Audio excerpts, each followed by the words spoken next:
right at the Whitmer Human Resource Center. I'm very proud to introduce to you Gretchen Whitmer.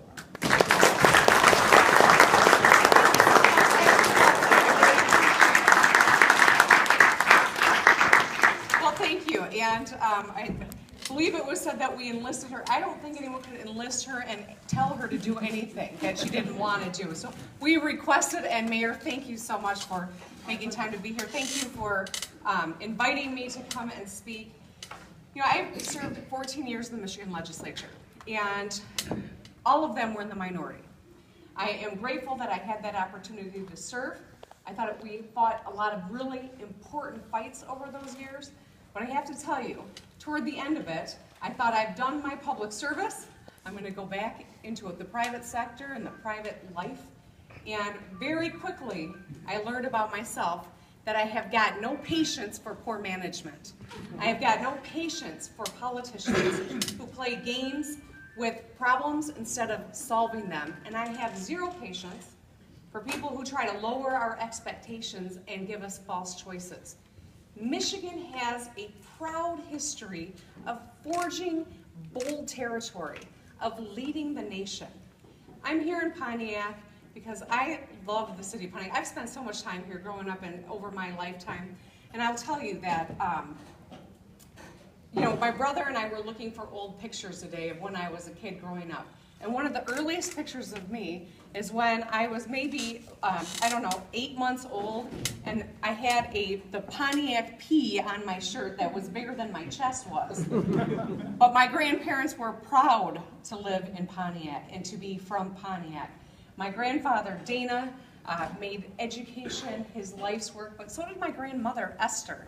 She taught in Waterford schools while my grandfather was superintendent here in Pontiac. In the Whitmer family, you were raised to either be a teacher or a preacher. And I think a lot of teachers are kind of preachers, and a lot of preachers are teachers. And I don't think they're mutually exclusive, but I think the point is that both are a calling. Both are about serving the people who live in your community and putting them first. And that's the family in which I was raised. And as I look around Michigan right now, as I see what we're confronting right now, and as I think about the election result on November 8th, there's been no question in my mind that it is time to get organized. It is time to fight for the future of our state. I can't wait and hope someone else takes up the mantle of public education and fixes the schools. It's on us to do it right now. Absolutely. I'm getting warmed up. You know, people forget, I think, in Michigan that we really were leaders in the world at one point. People moved to Michigan because the strongest public school systems on the planet were here. They were here in Pontiac, they were in the Detroit public schools, and they were across the state of Michigan. You knew if you lived in Michigan, your kids were going to have the best education, they were going to be prepared to succeed, they were going to be independent, and they were going to thrive. People moved here because you could get a great job and you could get paid enough to actually afford the car you were making and retire with dignity, knowing that you got your kids off to a start where their quality of life would be even better than your own, which is what every parent wants, and it's what every parent should be able to say that we have. That in Michigan, we had the best roads and infrastructure because we knew our families could travel safely and that we could get our goods moving in Michigan because we set the standard. And our water was the purest and cleanest on the planet. And you think about those four things right now in Michigan. And I've got two daughters who are in the East Lansing Public Schools. I'm proud to be from Michigan. I love this state. I am committed to this state. And you can't love this state and not love the people of this state because that's the most exceptional thing about this state. If I look at my daughters, Michigan, 13 and 15, thinking about what they do when they graduate from high school, and it doesn't even resemble the one that I think about when I talk about how proud I am and how much I love this state. Our schools right now don't even compete with neighbor states. And it's not because we don't have great educators. It's because for too long, our leaders have taken resources away from our schools. For too long, our leaders have changed all the priorities around testing as opposed to achievement and preparation. For too long, our leaders have demonized people whose life work is educating our children. Now, I know Esther and Dana didn't go into teaching because it was lucrative. I know my mother wasn't a teacher in the Lansing Public Schools because she was motivated by money, because they loved children, because it was a passion. And when my 13-year-old daughter, Sydney, says to me, I want to be a teacher, honestly, it is with a mix of pride and concern that I hear that. Because I know right now we do not value and thank and appreciate the people that make that their life's work. And we got to fix that. I know right now that family incomes have been stagnant for decades, where you could have a great quality of life and have a great paycheck and set yourself up for retirement. Right now, too many families can't even make ends meet because our governor boasts job growth, which is just minimum wage paying jobs, and no one is really able to raise a family on the minimum wage as it is in Michigan. But more importantly, 70% of our population has skills for last century. Only 30% is prepared for this century, and that's what we need to focus on. We used to have the most cutting-edge workforce in the world, and now we're behind, and it goes back to education. The water. We're the Great Lakes state.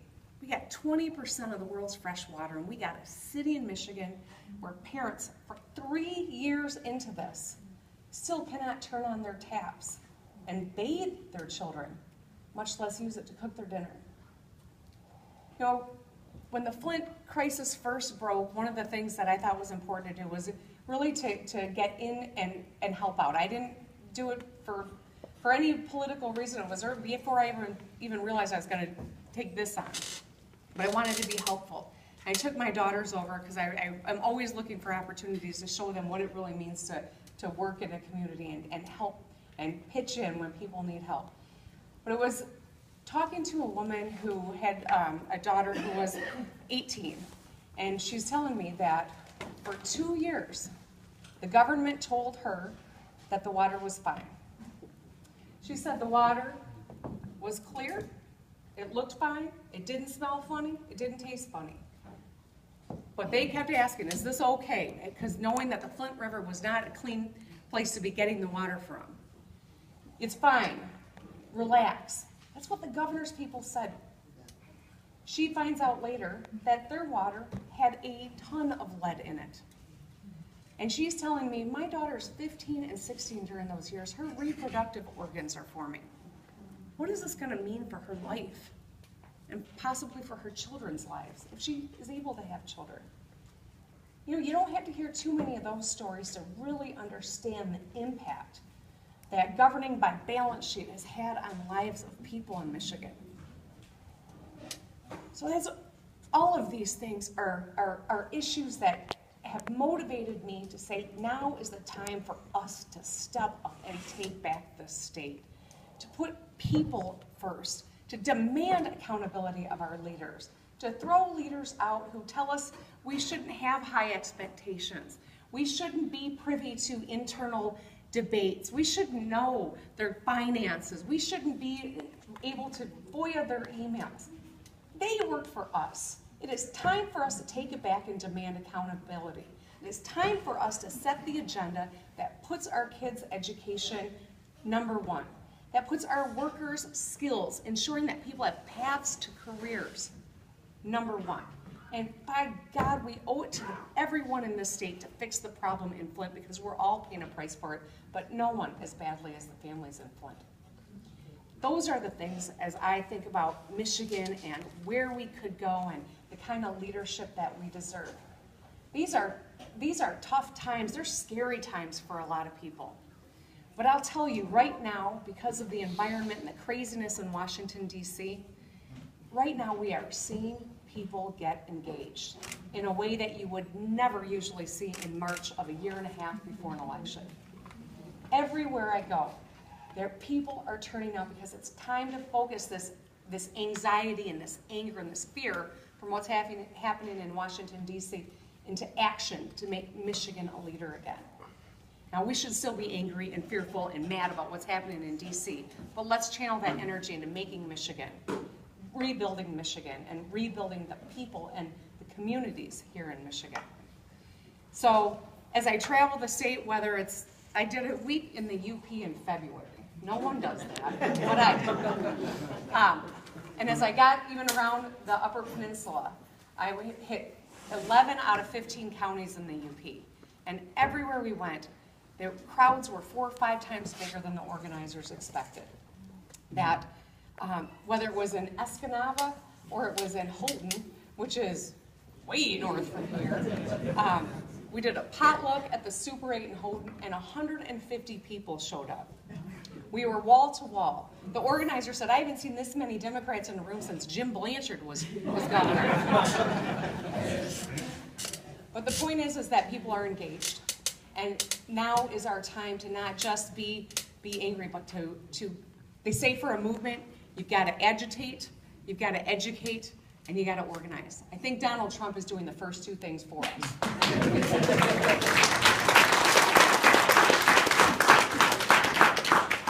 So it's on us.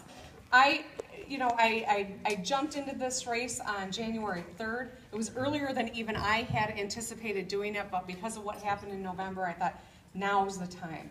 I am running, I am a full-time candidate. I am devoting my life to this because I think it's that important.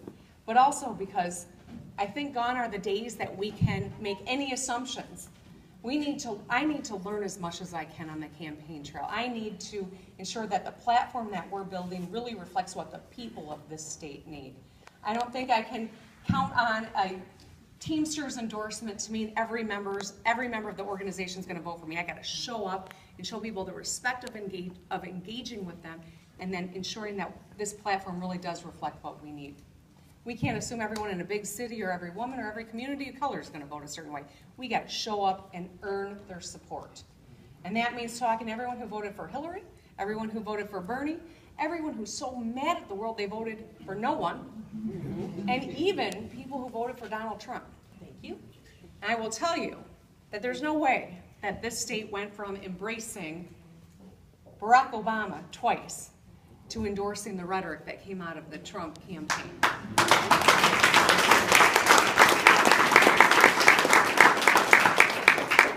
I just think that there are a lot of Michiganders who are still hurting and who are still worried about their kids' schooling, who are worried about getting a paycheck that meets their needs and maybe they can sock a little away for retirement, and who've lost faith in government because, frankly, government hasn't worked for a long time in Michigan.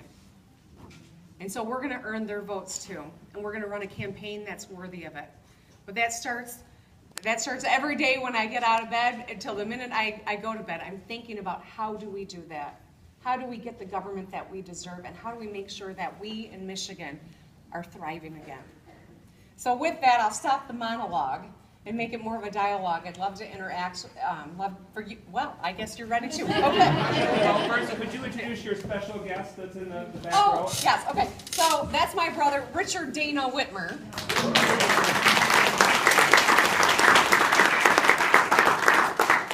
And he's actually wearing one of our grandfather's golf shirts from 1993. He tenderly washes them, or they might disintegrate, I think. But yeah, he's Richard Dana. I'm Gretchen Esther. My grandmother passed away at the age of 100. She lived in her home on Genesee, 43 North Genesee. The Flower Lady, yes. Yeah. Most people knew her as the Flower Lady. She had hot pink impatiens in every window box, and she put window boxes where there were no windows even. Very good. Well, thank you again for coming. This is our opportunity for her to hear from you and you to hear from her in terms of the back and forth. So if she can't answer the question, I'm sure she won't. I saw Ms. Briggs with a hand, and then Ms. Nelson, and Dr. Stone, and we'll just keep going and going. Okay.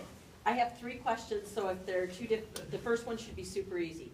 Wikipedia says your parents were lawyers. You mentioned that your mother was a teacher. Mm-hmm. Could you clarify that a little bit? She was both. So she was a teacher for many years, and then after I was born, my sister was born, and then she decided to go to law school. So I've been told tales of my sister and I running around and my mom studying with books. pregnant with that child. So she was an overachiever, and she was, she actually practiced, she was the Assistant Attorney General, one of Frank Kelly's top lawyers in the Attorney General's office. And so my dad was one of Governor Milliken's cabinet members. He was the Commerce Director under Governor Milliken. My mom was one of Frank Kelly's top lawyers, and obviously, you know, my heritage from the Whitmers. So it's a lot of public servants who always taught me that public service is important. I've learned that it's rewarding, but always to know that it's a privilege and to remember that it's about the public. So thanks for the question. That was an easy one. Go ahead. What are the tough ones? My second one is a tough one. Yes. And I'm not trying to make anybody angry, but I'm going to ask it. Mhm. In August of 2015, the Michigan Democratic Party, along with 32 other states, entered into an unethical, frankly immoral agreement with the Hillary for Victory Fund, where they came up with a scheme to circumvent campaign finance laws. $26 million was raised this way, where money was given by people who had already hit their campaign maximums, and they gave it directly to the state parties, who then turned around and shipped the money that was intended for Michigan's Democratic Party to the national DNC. And then that money was illegally used in fun ways. My question is, just reassure me of this. Were you involved in that August 2015 meeting? Do you know the people who were? Do you think this was a good idea? Or do you think campaign finance laws are good things? Just tell me any of these things. Well, let's start with, I think where you're coming from is that you're concerned about campaign finance laws in Michigan. I'm concerned about campaign finance laws in Michigan. I'm concerned about shipping Michigan money that should have stayed here for supporting our candidates being shipped to the national DNC. So I totally agree with the spirit of the question. Mm-hmm. I was not in office or a part of any of the leadership of the party at that point in time. I'd already been term limited out of the legislature. So I can't speak to it. I don't have firsthand knowledge of any of that. This is actually the first I'm really... I'll send you the links. Okay, please do. I can tell you this, that campaign finance is so out of control and repulsive. But I'll also tell you that when I look at a governor's race, that in a state that's got 83 counties and 5 media markets, and I look at someone like Bill Schuette, who I know is going to be the Republican, nominee, and who's got enormous personal wealth on top of all the right-wing supporters he's going to get from around the county. I know that I'm going to work my tail off to make sure that we are able to be somewhat competitive financially. As Democrats, that's hard to do because we don't have the DeVosses on our side. So we can never unilaterally, we can never unilaterally disarm, but I think in order to ensure that we've got integrity in the process and to keep Michigan resources in Michigan, that's a no-brainer. I totally agree. All right, Ms. Nelson, she's a fellow Virgo to you, Anna V. Nelson of Arnold Avenue in Pontic. I love these introductions, so interesting. Gretchen, I just really wanted to dovetail on what you said about the educational level of the Michigan. I was a teacher in the Flint system from 1970 to 2002. And the highlight of my career was on 2 occasions when Japanese educators actually visited the vocational center where I was teaching. They were interested in knowing what we were doing, how we were doing it. We were just getting into computers. It was around 75, between 75 and 80. But it was so strong. And then when I retired in 2002 and everything is kind of, spiraled, don't know what's going on. We do need to return to where we were or even further. And I know the demise of public education started with the academies and the charter schools and that kind of thing. And,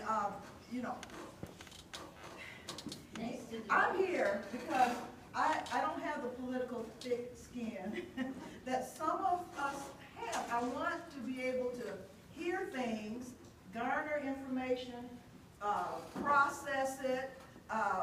So I'm a member of the Democratic, the Pontic, I pay my dues, but I haven't been attending the meetings. But after November 2016, for 2 days I could not speak. I literally turned my phone off. My kids were calling me, trying to get a hold. I had nothing to say. I was just so dumbfounded. And then I started saying, okay, what can I do? What do I need to be doing now? You know, I'm getting on up in age, you know, but I got a few more years, you know, what can I do? And so coming to meetings like this, my ears are open to hear what the plan is, and then I stay on the process and see the plan carried out, because see, in our country, the rules move. That's the answer to your question. You know, they change, it depends on what they want to do. The rules were in place and then they did something different because they Right, could. and that's, I think that's totally. Oh, we see the Republicans do that all the time, right? Yeah. If you can't win by the rules, you change the rules. You don't say that, you know, oh, they won fair and square. You change the rules so you do win. We saw it in redistricting, we saw it with the emergency manager law, we've seen it over and over again. So your question, getting me focused back to education, is, you know, you raised the issue of charters. And I think that you're pinpointing a really important policy change that really has contributed to less and less support for traditional public schools.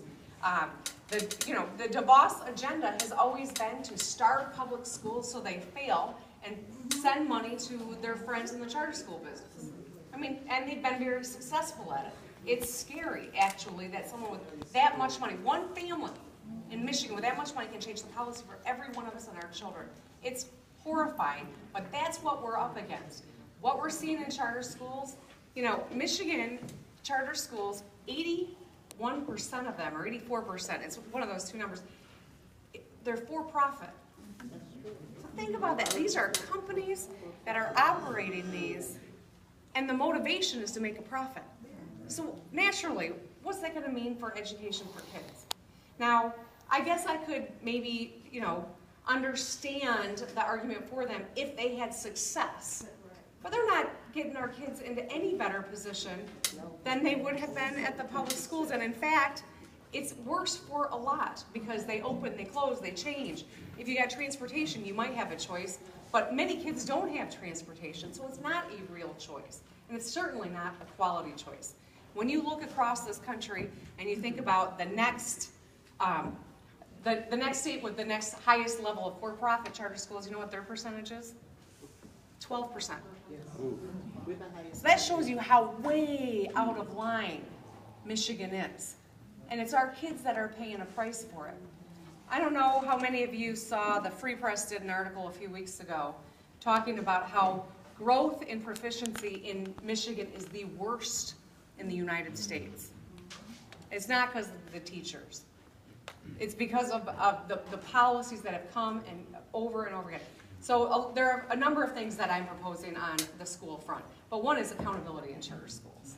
You know, we got to make sure if any taxpayer dollar is going to a school for a child, we got to make sure that it's working and that it's not going into someone's pocket for profit. Tennessee is the state that is having the greatest improvement on their school systems. They've outlawed for-profit charter schools. All right. Maybe that's why. So we've got about 8 people whose hand, I see you, Dr. Gupta, I see you with Okay, white. early childhood education and access to college affordability, and treating teachers like professionals. Those are things that are important to teachers. So essentially, limit your question to 10 seconds. Or be brief. It's my point that there are many people who would like to get the question. Dr. Stone is next.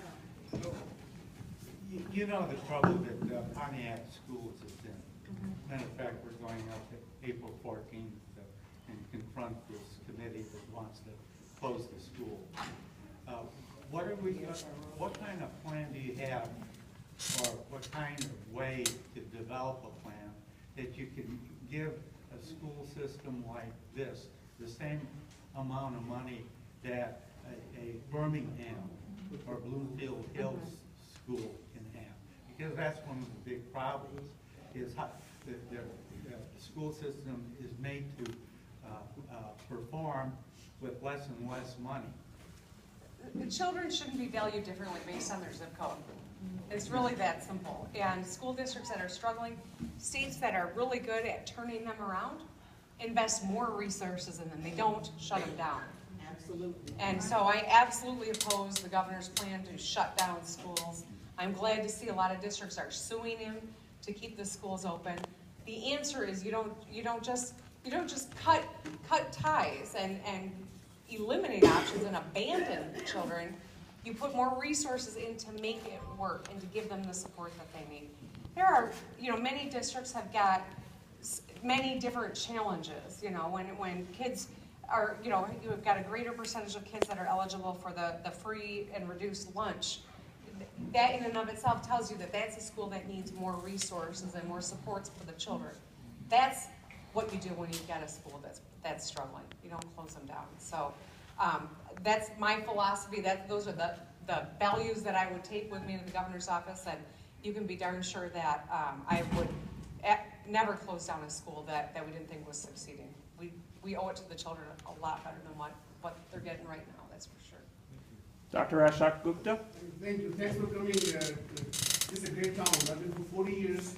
I will change the topic. What about